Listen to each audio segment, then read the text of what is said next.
kasih. Terima kasih Datuk Pengerusi. Beberapa perkara. Satu, B01 Parlimen. Saya amat setuju dengan pandangan yang berhormat pendorang bahawa Parlimen memanglah satu institusi tertinggi di dalam negara kita. Jadi di sini pada mulanya saya juga inginlah ucap tahniah dan juga syabas kepada Parlimen kerana mewujudkan satu bilik lektasi untuklah bukan sahaja ahli Parlimen wanita tetapi juga untuklah kaki tangan wanita dan juga lah wartawan wanita yang bertugas di Parlimen semasa sidang Parlimen. Jadi di sini saya nak ucap ribuan terima kasih dan juga tahniah dan syabas. Saya rasa tahun depan saya akan gunalah fasiliti ini juga. Tetapi saya rasa walaupun begitu saya juga ada teguran sikit. Satu adalah saya rasa ini memanglah zaman bahawa kita nak memperdayakan wanita kita supaya mereka boleh meningkatkan lagi lah tenaga kerja untuklah wanita. Tetapi sampai sekarang walaupun ini sudah menjadi satu hasrat untuklah Kementerian Wanita untuklah mewujudkan taska di sektor awam dan juga sektor swasta, tetapi sampai hari ini di Parlimen kami masih tak ada fasiliti sebegini. Jadi saya harap bahawa pada masa yang akan datang sebuah taska bolehlah diwujudkan untuklah sebenarnya bukan untuk ahli-ahli Parlimen kerana kita hanya datang ke Parlimen lebih kurang 100 hari dalam satu tahun untuklah bersidang, tetapi untuklah penjawat-penjawat awam supaya mereka bolehlah bawa anak mereka ke Parlimen supaya mereka bolehlah semasa waktu rehat bolehlah pergilah untuk tengok anak mereka. Itu teguran pertama. Dan teguran ataupun permintaan kedua adalah tentang internet. Saya rasa di sini kita mintalah satu bajet tambahan sebanyak 1.3 juta ringgit. Ini bukan satu angka yang sangat besar tetapi juga bakal satu angka yang kecil.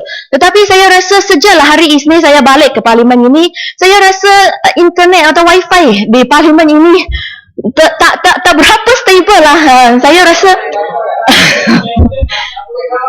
okay, saya minta masukkan komen daripada segambut. Saya rasa kita nak cakap nak wujudkan, nak menjayakan Parlimen kita yang setaraf dunia, satu first class Parlimen, tetapi akhirnya internet ini pun tak berapa stable dan tak boleh pakai. Saya rasa kita ahli Parlimen kita datang ke Parlimen, kita bersidang di sini.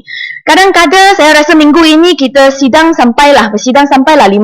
Tetapi saya percaya pada minggu depan sidang Parlimen akanlah lanjut mungkinlah sampai pukul 9 malam, 10 malam pun mungkin. Dan saya rasa pada zaman ini kita banyak gunalah internet untuklah buat research. Jadi tetapi sebaliknya selalu saya nak buat kerja di Parlimen ini ataupun saya nak cari satu isu nak buat sedikit research melalui internet. Internet ini tak berapa fungsi punya. Kadang-kadang okey, kadang-kadang langsung. Tak tahu perlu tunggu berapa lama untuklah mendapat laman web itu yang saya nak lawat. Jadi saya harap bahawa kita jugalah memberi sedikit perhatian supaya kita sama-sama menaik tarafkan perkhidmatan internet ini untuklah Parlimen. Dan juga untuk B07 saya nak tanya di sini kerana satu angka yang begitu besar telahlah dimintakan untuklah menambung itu bantuan khas kewangan untuklah kepada pesara dan jugalah kepada pesara. Jadi saya nak tanya di sini pada Oktober tahun 2011 apabila lah Perdana Menteri yang amat berhormat Perdana Menteri kita membentangkan bajet 2012, dia ada sebut tentang satu dasar keluar untuklah penjawat awam di mana mereka prestasi mereka yang tak cukup memuaskan ataupun mereka yang berprestasi rendah ini ada satu dasar keluar untuk mereka supaya mereka bolehlah pergi ke sektor swasta.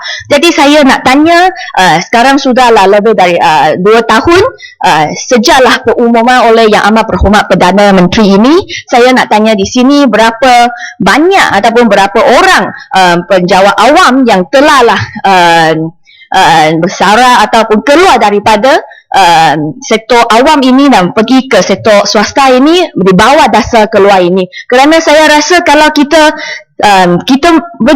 menambah baiklah lawan untuklah penjawat awam ini bukan satu masalah, tetapi yang paling penting pada masa yang sama kita juga mestilah meningkatkan prestasi penjawat awam kita. Right. Ya. Boleh, Datuk. Kuala Langat. Minta laluan. Masih Datuk Speaker, Datuk Pengerusi. Ini bukan soal setujukah dengan saya kalau sekiranya pejabat awam ini mereka-mereka yang bekerja kontrak perlu diterap sebagai pekerja tetap yang telah bekerja lebih 3 tahun, 6 tahun, 10 tahun, 12 tahun, 20 tahun. Apakah pandangan Kulai bersamaan dengan Kuala Langat? Satu, ada dua lagi. Satu. Nombor duanya ialah oleh kerana mereka ni penyumbang utama. Ini sebab Menteri Jabatan Menteri Bertanggungjawab tu ada di sini.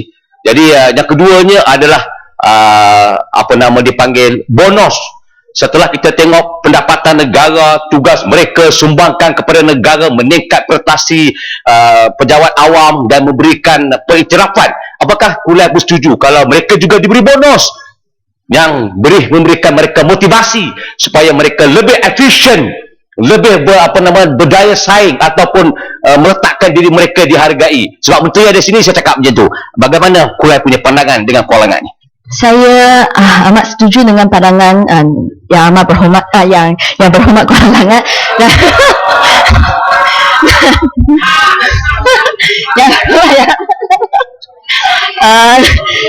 jadi saya mintalah masukkan ucapan beliau dalam ucapan saya, dan saya amat setuju bahawa yang mereka yang kerja yang berkhidmat untuk negara kita dengan kontrak, saya harap mereka diberi satu peluang, tetapi saya juga harap bahawa untuk golongan segelintir daripada mereka yang bukanlah yang berprestasi rendah ini, kita pun perlulah ambillah tindakan terhadap mereka. Isu terakhir adalah B09 SPRM butiran 050000 di mana 3.6 juta ringgit telahlah diminta untuklah menampung keperluan tambahan utility dan juga untuklah allowance perjalanan dan sara hidup pegawai SPRM semasa PRU ke-13. Jadi saya nak tanya di sini bahawa 3.6 juta ringgit ini bukan satu jumlah yang kecil. Jadi saya percaya bahawa SPRM sudah banyak menghantar pegawai-pegawai mereka untuklah menjalankan tugas semasa PRU ke-13. Jadi di sini saya nak tanya, jadi daripada observation ataupun apa yang dilihat oleh pegawai-pegawai SPRM, berapa banyak kesalahan PRU yang telahlah didapati oleh mereka? Kerana saya rasa semasa PRU ke-13 banyak cerita tentang calon-calon yang memberi makanan percuma kepada pengundi-pengundi. Ada juga banyak cerita yang cakap tentang calon-calon ataupun rakyat jelata pergi ke penjabat parti politik untuklah mendapatkan wang tunai. Dan juga ini bukan sahaja, ini perkataan dari saya sendiri saja, tetapi ini adalah dari laporan yang dibuat olehlah satu gabungan NGO yang bernama Pembantau.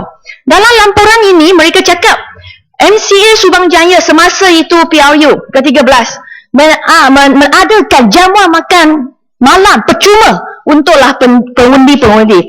Dan juga mereka sebut ada orang yang pergi ke penjabat parti politik UMNO di Pasir Gudang untuklah mendapat wang tunai daripada penjabat itu. Saya rasa kalaulah rakyat jelata yang biasa bolehlah mendapati insiden-insiden sebegini, jadi saya nak tanya di sini, banyak lagi yang berlaku di Selangor, banyak lagi yang berlaku di Pulau Pinang, banyak lagi yang juga berlaku di Johor. Saya nak tanya SPRM, berapa banyak kesalahan yang mereka mendapati, dan saya minta tanya mereka apa sekejap apa tindakan yang akan diambil olehlah pegawai SPRM ini. Ya, saya nak tanya, kalau kat Pasir Gudang tu saya pernah Johor, kat mana dibayar, berapa dibayar, di mana dibayar, siapa dibayar, yang siapa yang terima. Jangan main cakap je. Ya, tadi saya sudah sebut, ini adalah kenyataan yang didapat mana keluar dari bukti. Biar saya habiskan. Mana bukti? Saya bukti Kulai. Saya tanya bukti Kulai. Duduk. Biar saya jawab. Bukti. Biar saya jawab. Bukan saya nak elak, saya nak jawab sekarang. Tetapi kenapa tak sabar sikit? Saya cakap di sini, okey? Sila gulung. Ini betul. Ini ayat terakhir. Ini adalah keluar dari laporan yang dibuat olehlah pemantau. Kalau memanglah pengerang amat minat nak dapat bukti, saya bolehlah cadang kepada yang berhormat dapatkan bukti daripada mereka. Kalau yang berhormat tak puas hati, mengalah boleh. Dia buat tuduhan dalam dewan. Dia dapat immunity dalam dewan. Cakaplah dalam dewan sebab bila rakyat tengok, rakyat percaya. Kita nak dia beritahu dalam Saya merujuk kepada satu laporan yang dibuat oleh NGO. Siapa yang bagi? Bolehlah rujuk kepada laporan yang dibuat oleh utusan. Kenapa saya tak boleh rujuk kepada laporan yang dibuat oleh NGO? Jadi sabar sikit. Kalaulah amat bolehlah bagi utusan buat satu laporan yang yang berfitnah punya, kenapa saya tak sini tak boleh rujuk kepada satu laporan yang dibuat oleh NGO? Jadi saya itu hanya nak minta penjelasan daripada pihak SPRM. Biarlah menteri yang jawab sama ada SPRM setuju dengan pandangan pemantau ataupun mereka rasa laporan yang dibuat oleh pemantau ini semua rubbish. Ya. Biar menteri yang jawab. Saya rasa yang berhormat pengarah bukanlah menteri lagi. Tak perlulah cepat-cepat nak Ya, mempertahankan menteri. Sekian sahaja. Terima kasih Dato' Pengerusi. Ya, sila agree. Sila.